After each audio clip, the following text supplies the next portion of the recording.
मेरी जिंदगी का हासिल बस इतना है, तेरा आना, मेरा चाहना और फिर बिछड़ जाना। मेरा कसूर यही था कि मैंने हर किसी को खुद से ज्यादा जरूरी समझा।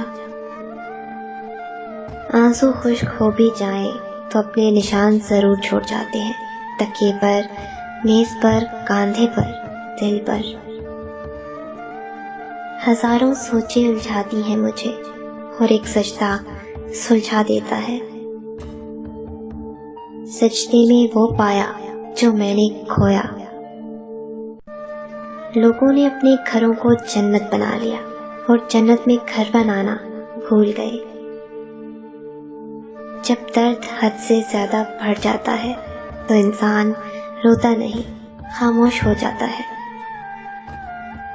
रिश्ते वही रहते हैं, वो नहीं बदलते, बस उन रिश्तों को निभाने वाले बदल जाते हैं। मुखलिस हैं तो मुख्तसर हैं राब्ते, मतलबी होते तो हुजूम होता। अब के खामोश हुए तो गिले ना कीजिएगा, सारे अल्फाज फुर्सतें सदाएं वाली थी। मोहब्बत सच है, बस लोग झूठे होते हैं।